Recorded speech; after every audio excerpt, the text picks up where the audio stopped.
राजस्थान सरकार ने राजस्थान की अर्थव्यवस्था को दोगुना करने का फैसला किया है और इस बड़े लक्ष्य को देखते हुए भारत में और कई देशों में रोड शोज शुरू किए गए हैं नए निवेशकों को आकर्षित करने के लिए। मेरे साथ राज्यवर्धन राठौर हैं जो कॉमर्स मिनिस्टर हैं राजस्थान सरकार में। पहला सवाल ये है कि आपने एक बहुत महत्वपूर्ण रोड शो किया, बहुत सारी कंपनियों के साथ एमओयूज भी आपने किए हैं। कैसा रिस्पॉन्स रहा है और कितना एमओयू साइन हुआ है अभी तक? देखिए, सबसे पहले तो भारत की जो ब्रांड इमेज प्रधानमंत्री मोदी जी ने बनाई है, उस वजह से आप जिस भी देश में जाते हैं लोग भारत की तरफ आकर्षित होते हैं। भारत को एक बहुत स्टेबल देश मानते हैं, एक विकासशील देश मानते हैं, और इसलिए वो अपना पूंजी निवेश करना चाहते हैं, चाहे वो टेक्नोलॉजी के माध्यम से लाएं या अपना डायरेक्ट पूंजी निवेश करें। दूसरी बात है कि देश के अंदर भी जो प्रदेश सबसे ज़्यादा प्रगति कर सकता है, जहाँ संभावना है सबसे ज़्यादा प्रगति करने की, और जोग्राफिकली भूगोलिक स्थिति के अंदर भी जो सबसे आइडियल जगह बसा हुआ है वो राजस्थान है।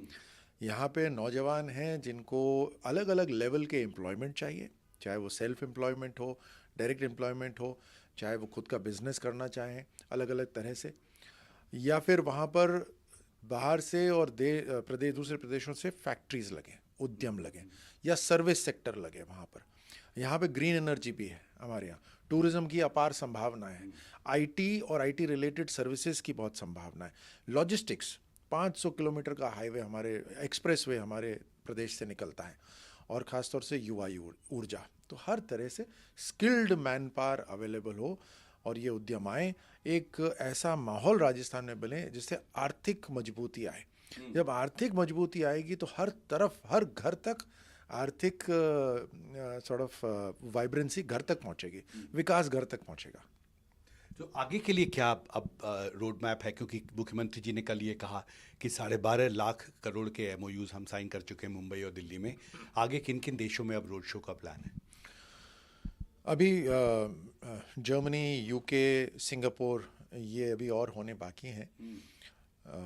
हम बड़ी कंपनीज की भी तलाश कर रहे हैं और छोटे उद्यमों को भी हम आगे बढ़ाने का हमारा पूरी योजना है। देखिए, जितने भी एमएसएमई होते हैं, जो छोटे उद्यमी होते हैं, वहाँ से सबसे ज़्यादा एम्प्लॉयमेंट जनरेशन होता है, और ज़्यादा जो इकोनॉमी को मजबूती देते हैं वो सारे छोटे उद्यमी ही हैं जो मजबूती देते हैं। तो हम उनके लिए छोटे छोटे क्लस्टर हर ज़िले में खुले, कहीं पर कहीं पत्थरों का काम होता है, कहीं कशीदाकारी का काम होता है, कहीं कीनू या किसी फल का काम हो रहा है वहाँ पे। तो हर जगह साइंटिफिक तरीके से वहाँ पे क्लस्टर डेवलपमेंट हो, ताकि उनका प्रोडक्ट बनाने के लिए भी उनको आसानी हो, बिजली की भी सुविधा हो, ज़मीन की भी सुविधा हो, स्किलिंग की भी सुविधा हो, और उसके बाद उसकी मार्केटिंग की सुविधा हो। उसी के साथ साथ बड़ी बड़ी कंपनीज भी आएँ, जैसे ग्रीन हाइड्रोजन है बनाने वाले, रिन्यूएबल एनर्जी के बड़े पार्क्स लगें। 2027 तक हम राजस्थान के किसानों को दिन में बिजली देंगे उनके खेत में।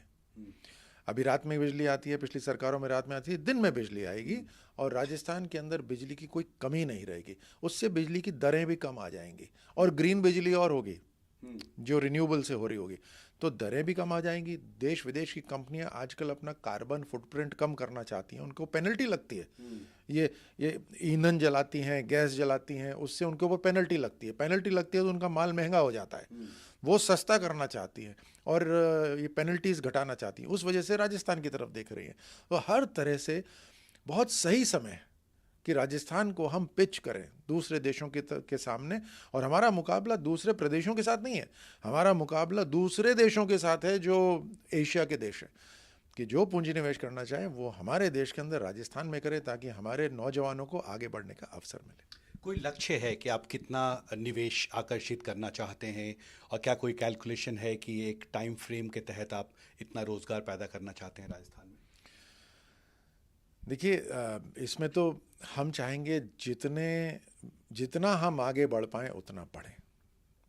ये दौड़ तो राजस्थान की जिम्मेदारी जैसे ही मिली जनता से, ये दौड़ हमने लगानी शुरू कर दी है। देखिए, राजस्थान के अंदर राजस्थान ने हमें बहुत कुछ दिया है, और अब जो जनता ने जो जिम्मेदारी दी है, अब देने का वक्त है। अब ऐसी प्लानिंग और ऐसा एग्जीक्यूशन हो कि राजस्थान के अंदर हर गांव तक विकास पहुंचे, और उसी के लिए रोजगार भी पहुंचे, एक एम्प्लॉयमेंट जनरेशन हो, इकोनॉमिक डेवलपमेंट हो, उसी के लिए सारी कार्रवाई हो रही है। एक आखिरी सवाल सर, रियल एस्टेट सेक्टर को लेके है। आपने जो, माफ़ कीजिए मैं ऐड कर देता हूँ, आपने जो टारगेट का बोला, 12.5 लाख करोड़ तो इन्वेस्टमेंट MOU साइन हो गए। और क्योंकि ये पहले साल में हम काम कर रहे हैं, हम इसको धरातल पे भी उतारेंगे, ये हमारा संकल्प है। और आने वाले साल के अंदर भी 2025 में भी हम लगातार इन्वेस्टमेंट्स को आग्रह करते रहेंगे कि वो राजस्थान आए, और उनको भी हम लगाएंगे वहाँ पर। जी, रियल एस्टेट सेक्टर के बारे में एक आखिरी सवाल सर। एक हाईटेक सिटी जयपुर के पास बन रहा है और ये कहा गया कल प्रेजेंटेशन में कि 50,000 करोड़ के निवेश की संभावनाएं हैं, क्योंकि जब आप एक स्मार्ट सिटी, हाईटेक सिटी बनाते हैं तो साथ में उसका एक मल्टीप्लायर इफेक्ट भी होता है। बहुत सारे इंफ्रास्ट्रक्चर सेक्टर को फ़ायदा होता है, रोज़गार मिलता है, कंस्ट्रक्शन का काम तेज होता है। रियल इस्टेट के लिए और विशेषकर हाउसिंग, क्योंकि हाउसिंग फॉर ऑल एक टारगेट भी है प्रधानमंत्री का, देश में गरीबों के लिए घर बनाने का, इसको लेके क्या आपके टारगेट्स हैं और लक्ष्य हैं? प्रधानमंत्री मोदी जी ने जो इंफ्रास्ट्रक्चर के ऊपर देश का जो पैसा निवेश करा है, लगाया है, राजस्थान के अंदर आप देखिए, मुंबई दिल्ली मुंबई एक्सप्रेसवे जा रहा है, दिल्ली मुंबई फ्रेट कॉरिडोर निकल रहा है, अमृतसर जामनगर एक्सप्रेसवे निकल रहा है।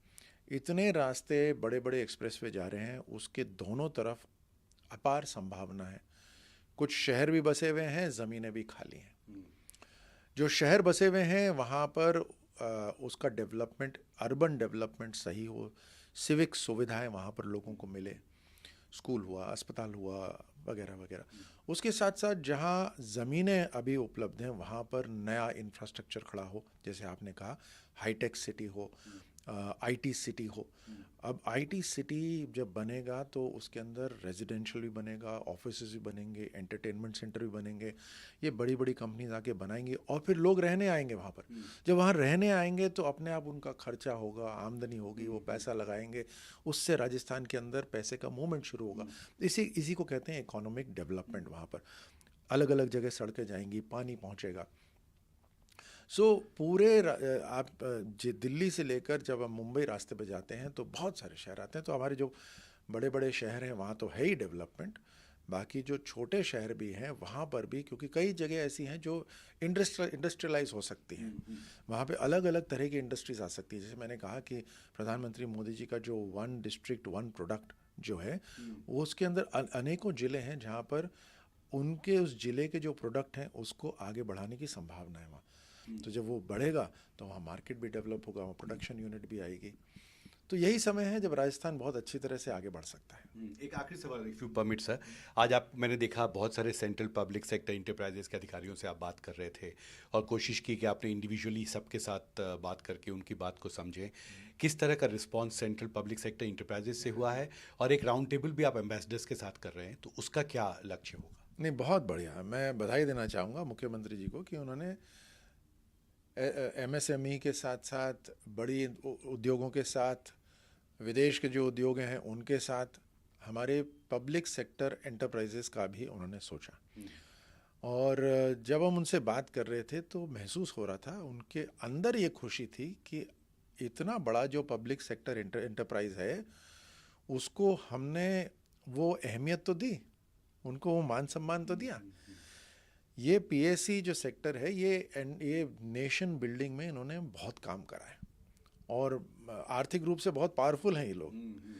और जब ये प्रोजेक्ट कोई डिक्लेयर करते हैं तो उसको पूरा 100% पूरा करते हैं, क्योंकि इनके पास देश की ताकत है। बहुत इम्पोर्टेंट ये सेक्टर है, ये PSE। और इनके साथ बैठना, इनके साथ चर्चा करने में राजस्थान का जो भविष्य को लेकर एक संतुष्टि भी होती है कि ये लोग साथ में आएंगे तो वाकई में राजस्थान आगे बढ़ेगा। हमसे बात करने के लिए आपका बहुत बहुत शुक्रिया। तो दिल्ली से ऋत्विक के साथ हिमांशु शेखर, NDTV इंडिया।